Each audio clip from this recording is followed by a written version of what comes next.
Mi nombre es Elkin Giraldo, soy de 1955, o sea, del siglo pasado. Pues la historia de este negocio parte más o menos de 1948, después del Bogotazo aquí, de la muerte de Gaitán. Viene un personaje de Santander, de Socorro, San Gil, de esos lados, y monta una fábrica, una pequeña fábrica que llamó Cosmos, y estuvo más o menos hasta 1953, donde ya se empezó a montar almacenes, dejar un poco al lado lo que es la fabricación del zapato y dedicarse más que todo a la distribución. Y llegaron a tener acá en Bogotá más o menos unos 8 o 10 almacenes. Las personas que son de la década del 70, 80, todos tienen que ver con esta firma de Cosmos porque es muy conocida. Entonces, en ese momento estaba lo que era Garbi, Cosmos, Olafo, Sprint. Algunos de ellos pues han ido desapareciendo. Y en este momento yo estoy en resistencia, ya casi para desaparecer, en la cuestión de la venta del calzado.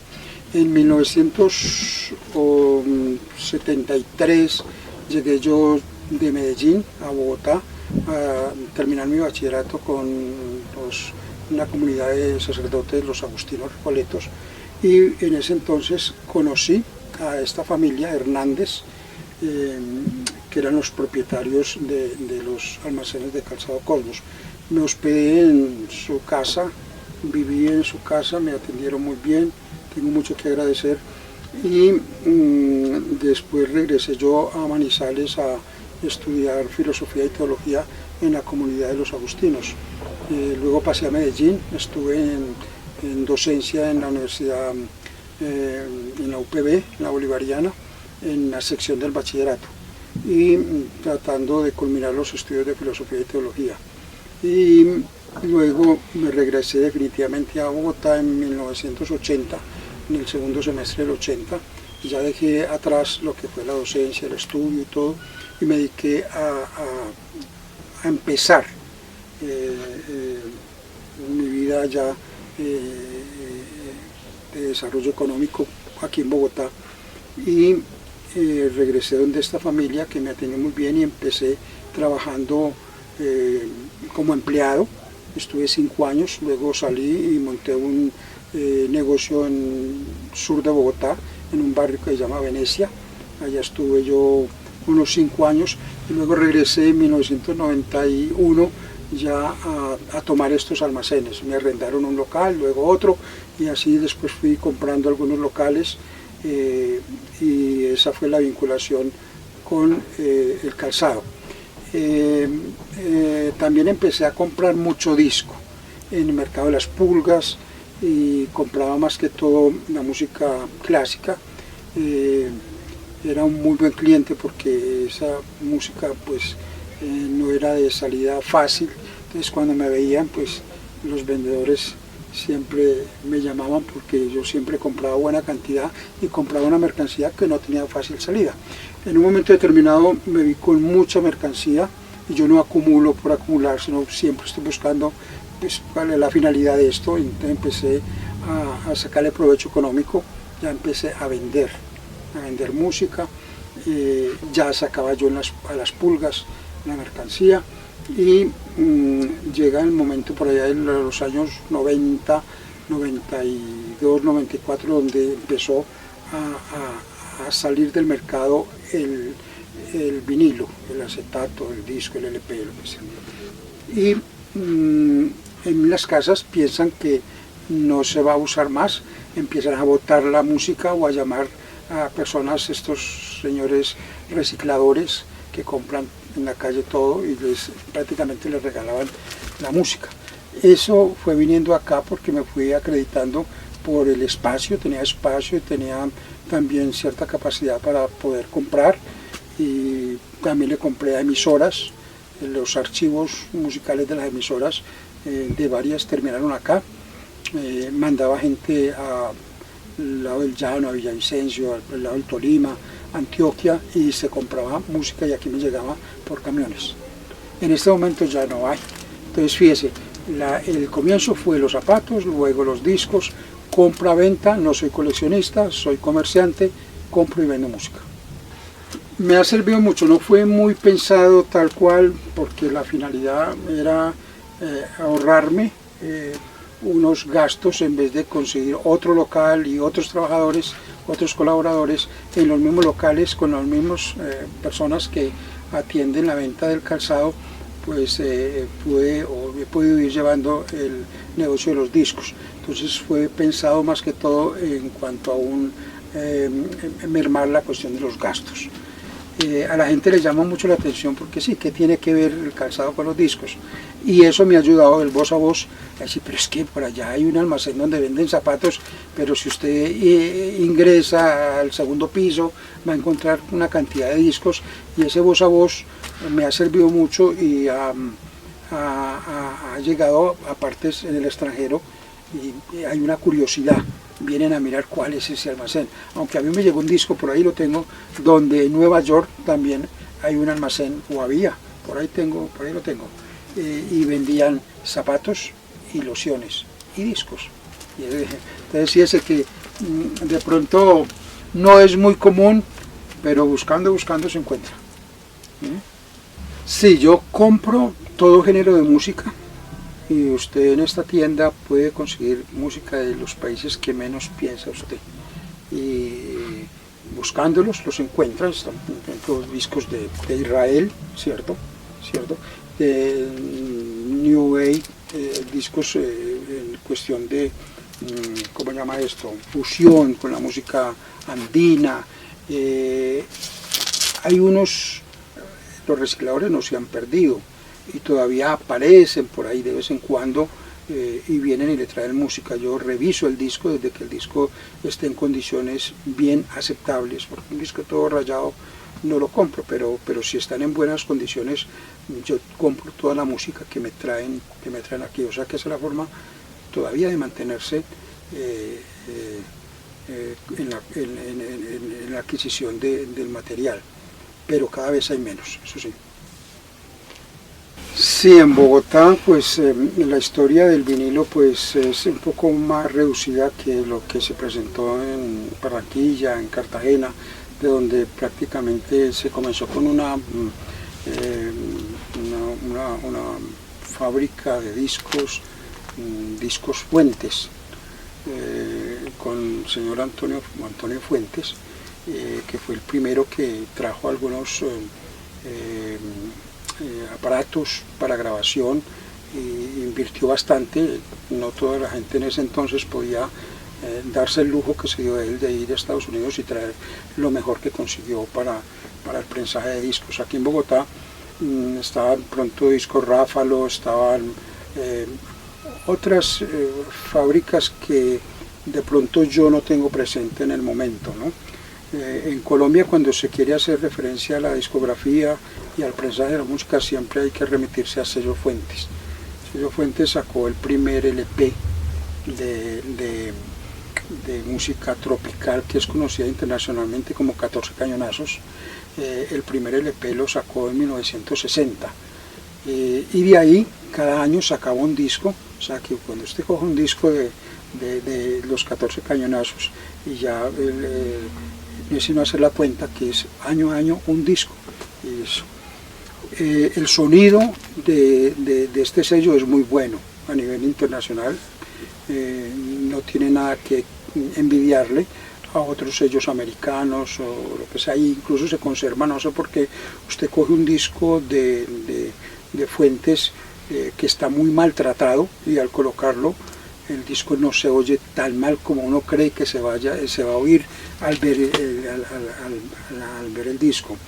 En Bogotá lo que sí hubo fue mucha almacén, por el hecho de ser la capital, y por el hecho mucho almacén de discos. Estaban discos Daros, discos Sonolux, Codiscos, mucho disco. En este momento prensaje no hay, a excepción de unas máquinas que quedaron de este señor Darío Gómez, que es cantante y música de cantina, de despecho, música popular, y a la vez tiene unas máquinas que algunas personas cuando necesitan hacer algún prensaje pues es a donde tienen que recurrir aquí en Colombia, porque hay otros que van a Francia, van a Canadá y hacen sus grabaciones allá. Sí, hay mucho coleccionista que viene a Colombia buscando música, y más que todo lo que quieren llevar es la música tropical y lo de la costa y lo del Pacífico, y para lograr hacer sus fusiones, porque fíjese que en la parte pacífica hay mucho artista de comunidades negras que traen un ancestro, que traen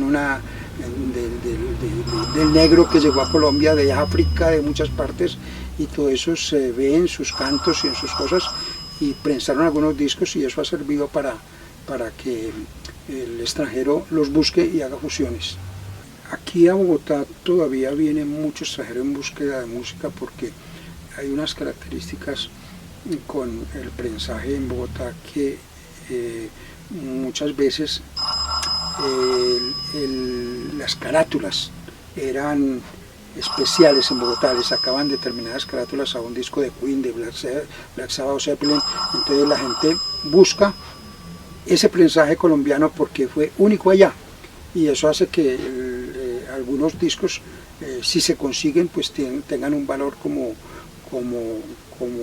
superior.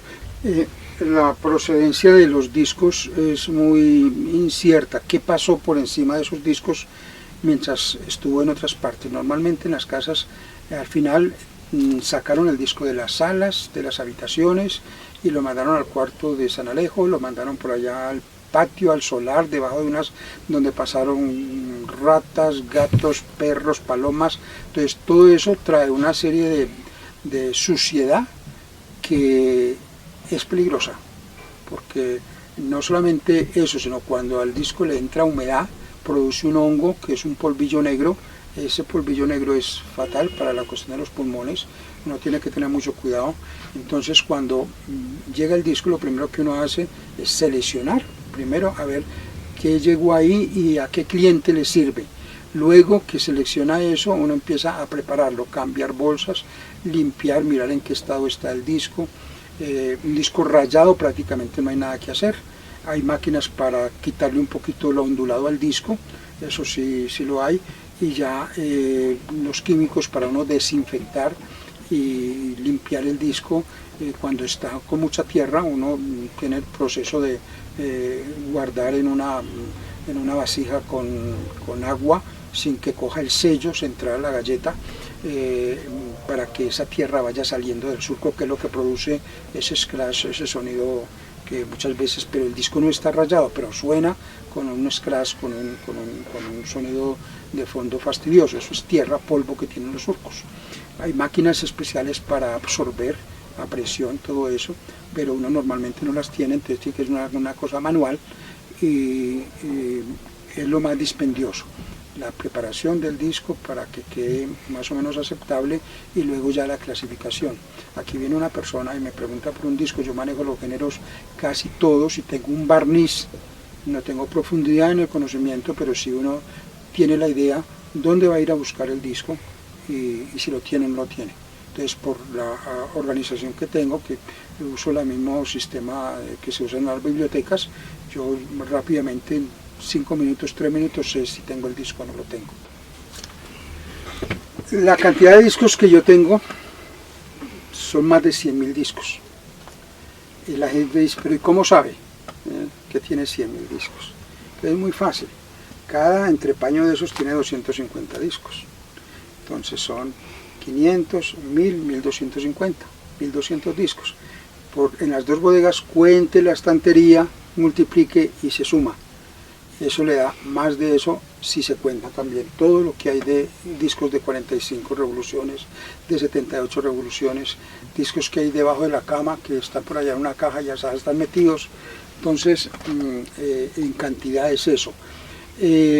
Sí vendí una vez un disco como en $3.000, que es el que más caro he vendido, sino que uno no suelta esos datos porque si ese disco fuera a venir y me oyen a mí diciendo eso, ya no va a venir, eso ya se va a quedar por allá en otro lado. Pero sí fue un disco a color colombiano, sello colombiano, disco a color y un disquito de rock, y lo vendí bien vendidito. Lo que es la venta del disco y la búsqueda del disco no ha desaparecido totalmente en ningún momento, porque siempre hay personas coleccionistas, sobre todo en dos géneros muy importantes, que es la salsa y el rock, que siempre estuvieron, aunque no se prensaran discos, estuvieron a la casa, a la búsqueda de esa música, o sea que siempre se estuvo vendiendo. Sí se pensó que no iba a aparecer más, y de pronto realce en el momento de la venta del disco. No sé hasta cuándo se va a mantener, porque dicen que van a traer máquinas otra vez y que van a prensar otra vez, pero no sé, porque aunque el sonido que se le saca al disco, teniendo unos buenos aparatos, unas buenas grabaciones, buena aguja y buenos aparatos de reproducción, es muy bueno, y para un audiófilo que sabe distinguir todo lo que tiene que buscar a la escucha del disco, le gusta más el sonido que produce el vinilo que el compacto de un CD, donde han tenido que reducir mucho para poder meter la misma información en el CD. ¿Por qué digo yo que de pronto no se va a mantener mucho tiempo? Sí, muchos otros años y ojalá bastantes, pero como todo hay una evolución en la técnica de grabación y todo, y yo pienso que unas técnicas de grabación de hace 40 años me imagino que tienen que superarse, por algún lado tendrán que superarse y buscar solucionar las deficiencias que pueden presentarse con los nuevos tipos de grabación. Eso me imagino que los técnicos de sonido, bueno, quienes estén vinculados a todo esto, tendrán que, porque lo que la música no va a desaparecer, ¿cierto? Yo digo que aquí de pronto, si no traen las máquinas, el acetato va a ir poco a poco desapareciendo porque no están produciendo. Entonces lo que uno trabaja es con lo que había en las casas, porque ya ni siquiera le venden, el que tiene en la casa una colección de música, no la vende tan fácilmente porque ya sabe que volvió a tomar valor. Entonces nosotros los carroñeros, estamos a la espera de que se muera alguien para caerle o que nos ofrezcan la música, y es la única forma de uno conseguir. Se muere un viejito que hizo su colección toda la vida, la familia no valora, y entonces a nosotros se nos abre las alas a ver cuándo es que nos van a ofrecer la mercancía.